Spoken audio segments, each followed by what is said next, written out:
buenas tardes. Estamos en sintonía de los 1400 AM, emisora Mariana. Este es su programa Diálogos, un espacio para pensar nuestra cotidianidad a través del cine y la filosofía. Hemos traído a discusión la película Trascendencia, con el tema de la conciencia absoluta.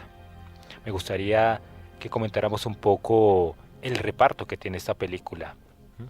Sí, realmente tiene un reparto bastante interesante, como tiene como protagonista a Johnny Depp, más conocido por actuar en películas como Charlie y la fábrica de chocolates, El hombre manos de tijera, Piratas del Caribe, entre otros muchos filmes en los cuales se ha reconocido. Asimismo, Morgan Freeman también, actor reconocido por su gran trayectoria en el cine y por películas como Todopoderoso, Hasta el último día antes de morir, y documentales también que ha hecho con respecto a religión y diversos temas de Dios.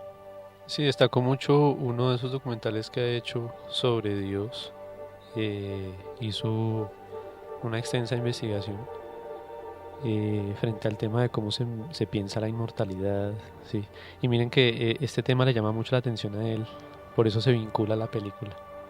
Aunque lo vemos allí en un papel pues cuyo reparto no es de gran importancia, digamos, pero él estuvo muy vinculado a esto porque los temas a él propiamente le interesan.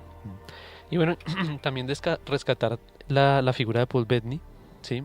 También reconocido películas de pronto con las que inició Corazón de Caballero, una de ellas, y tal vez de pronto se le conozca aún más ahorita con la película de Avengers.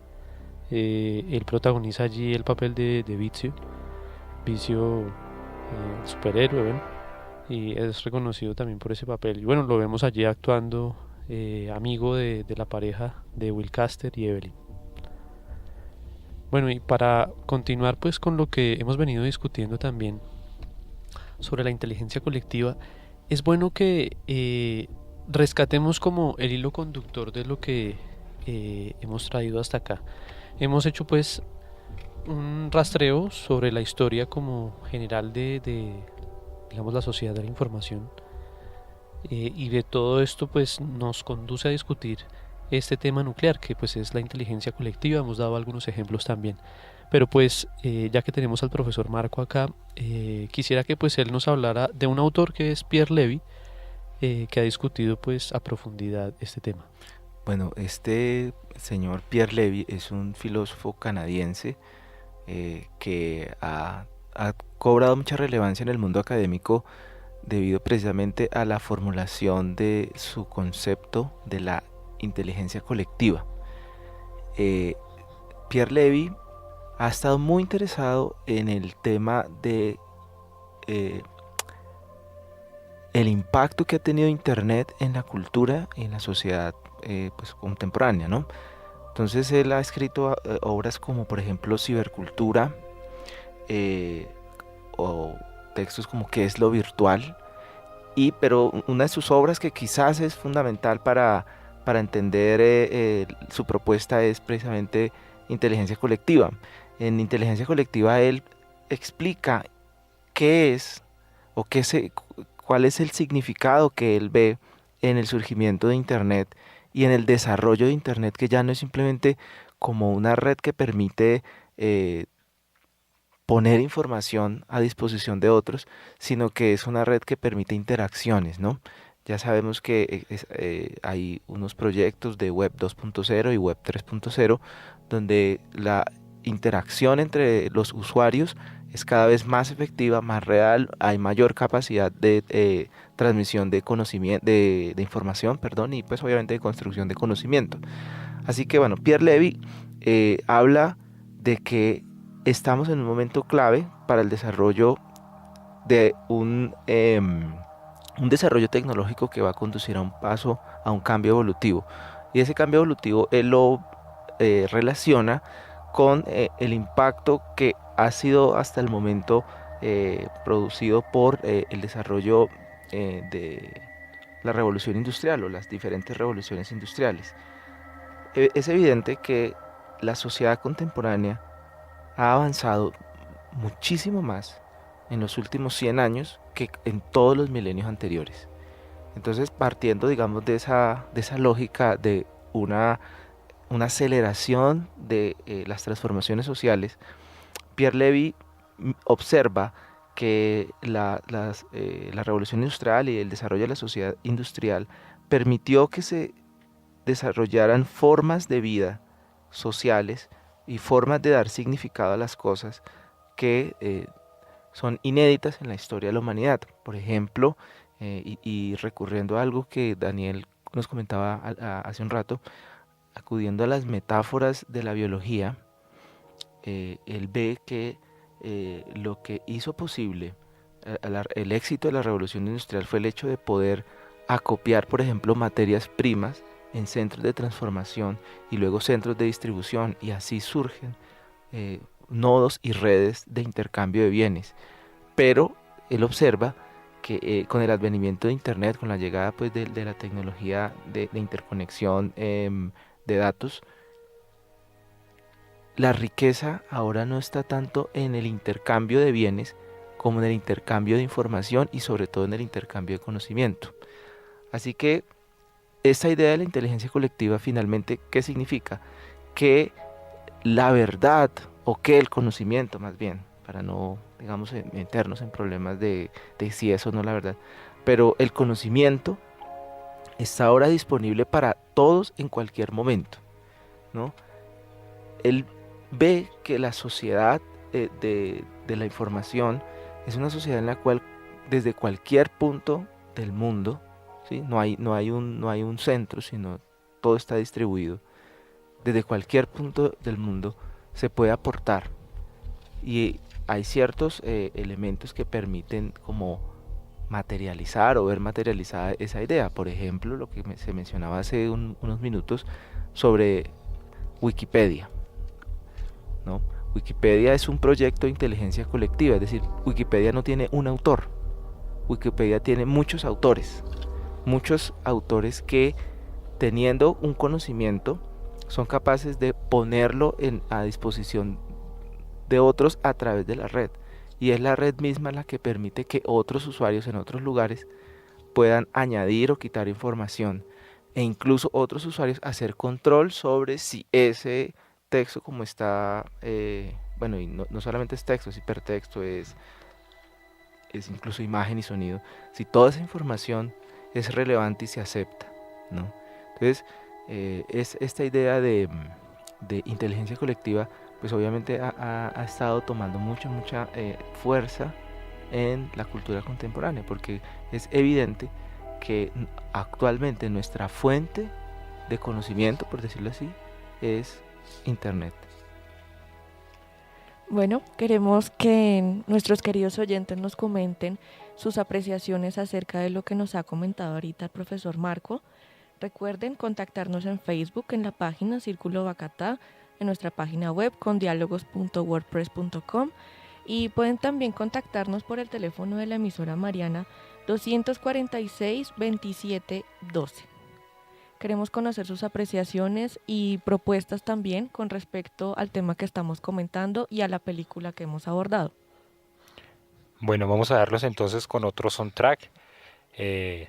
Hemos pasado de Leibniz, ¿no? De la historia de la sociedad de la información, de un lenguaje único que permite luego el Internet para unificar el conocimiento y sistematizarlo, ¿no? Para poder hablar de una inteligencia colectiva, una inteligencia que compartimos todo. Gran reflejo de eso es el Internet, estas plataformas de búsqueda como Wikipedia. Entonces sí hay una inteligencia colectiva, la vemos patente. Bueno, y si los dejaremos con este soundtrack del filme Transcendence, Get Off the Geert.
Estamos en Diálogos, un espacio para pensar nuestra cotidianidad a través del cine y la filosofía.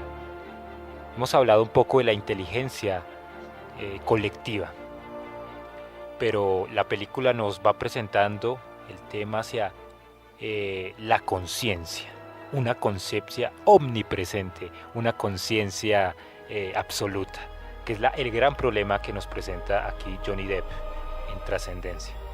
Me gustaría dejarles aquí a los oyentes ciertas inquietudes, ¿no? Por favor, entonces siempre estemos ahí conectados en Facebook, con Círculo de Bogotá. Estaremos siempre atentos a sus comentarios y sus recomendaciones. Estamos en una sección tecnológica, ¿no? Hemos presentado una serie de películas en torno a la inteligencia artificial y a la tecnología. Me gustaría dejarles esta inquietud con la que inicia Trascendencia. Max, que es el que anuncia eso, dice: el Internet debía ser el mundo más íntimo, más cercano, más accesible, pero sin él es más íntimo. Y es el contraste que hay al inicio de la película, cuando se coloca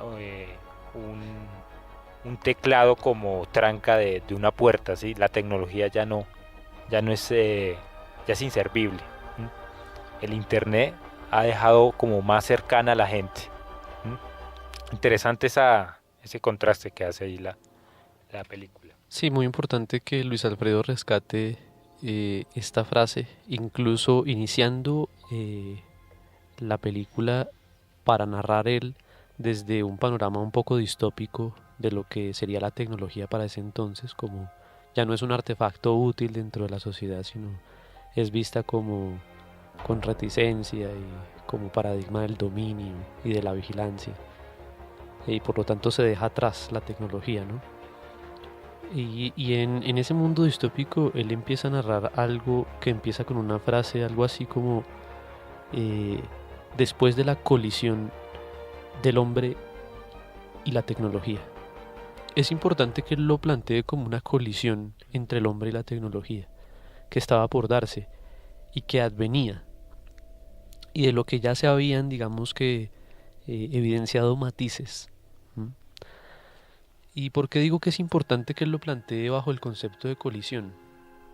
Tal vez porque el mundo de la máquina ha sido también proyección de aquellos avatares, aquellas problemáticas, aquellas tensiones que la misma naturaleza humana posee en su interior.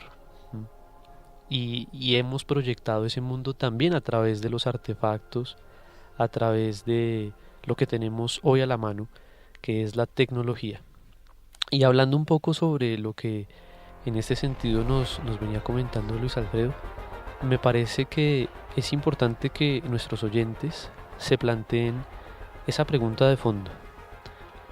¿Realmente Internet, redes sociales, el mundo de la tecnología como hoy lo conocemos en el centro de la comunicación, cómo se hace esta misma en el mundo contemporáneo, es una puerta realmente hacia la conexión entre todos nosotros, o es más bien una puerta hacia vulnerar la intimidad, a tener una intimidad expuesta en el mundo de la comunicación? ¿Es realmente comunicación esto? Nos tenemos que plantear estas preguntas porque son los retos a los que hoy todo individuo que hace parte de la sociedad contemporánea y globalizada debe contestar. A mí me parece clave en esta discusión o en esta pregunta mirar qué antecedentes hay al respecto de la comunicación masiva. Y esto me hace recordar la propuesta o la idea de el comunicador Marshall McLuhan, quien en los años 70 veía que el incremento de la televisión pública en el mundo ya significaba de hecho poder tener acceso a un conocimiento, a una comprensión de la realidad en diversos sectores inmediatamente, ¿no? Con el avance, digamos, con el despliegue masivo de la televisión, surgieron también programas gubernamentales como la televisión pública, la educación a través de la televisión, etcétera. Y bueno, McLuhan acuña esa famosa expresión de la aldea global, ¿no? El mundo a partir de la masificación de la televisión va a ser una aldea, ¿sí? Algo muy pequeño, algo que en lo cual se va a saber todo, pero obviamente de carácter global, es decir, correspondería a todo el mundo. Y una de las visiones que McLuhan tenía eran más bien optimistas respecto de que al poder tener acceso a la realidad representada a través de la televisión de diferentes escenarios sociales, ¿no? Imaginemos, por ejemplo, no sé, un conflicto en algún país del tercer mundo, eh, alguna emergencia, ¿no? Supongamos, en algún desarrollo tecnológico en el primer mundo, etcétera. Él suponía que eso, el estar enterado de eso, iba a crear como una especie de solidaridad respecto al estado general de la sociedad y del mundo. Sin embargo, eh, poco se dijo o poco se podía como predecir al respecto del uso de la televisión en cuestiones más bien triviales, ¿no? Por ejemplo, pasa de ser un medio de comunicación a ser fundamentalmente un medio de entretención, ¿no? Y como que pierde un poco ese cariz eh, social, ese cariz filantrópico que pudo haber tenido desde esa visión. Y bueno, creo que esta reflexión pues nos serviría también para pensar un poco el asunto con Internet y el asunto con redes sociales. Bueno, y pues a partir también de lo que nos ha aclarado previamente el profesor Marco frente a la inteligencia colectiva, hay que también plantearnos algo que reside en el filme, y es la descarga de la conciencia. Ya Luis Alfredo al principio de este programa nos señalaba, ¿no? El puente que hay entre la película que discutíamos unos programas atrás, que era Chapi. Allí vemos la descarga de una conciencia individual en la inteligencia artificial. Pero aquí estamos viendo otro proceso, y es un paso más allá de la inteligencia colectiva. Si bien la inteligencia colectiva es entendida, digamos, que como ese conjunto en red de conciencias que construyen un solo proyecto, vemos que la película nos plantea no esto, sino el problema de la autoconciencia de la máquina. En repetidas ocasiones, Morgan Freeman, ¿sí?, que allí está interpretando el papel de uno de los investigadores que acompaña a Will Caster, etc., es el que hace esta pregunta sobre si la máquina es autoconsciente o no. Una cosa que llama mucho la atención pues, de la película es el hecho de que PIN, ¿no? Que es la máquina, así se llama la máquina que desarrolla autoconciencia, es una máquina que ocupa una gran cantidad de espacio. Es gigantesco, ocupa un piso pues, en un centro de investigación de ciencias de la información, y da señales de ser autoconsciente. Cuando decimos de ser autoconsciente queremos decir cosas como que ella sabe quién es, ¿no? Sabe su propia identidad.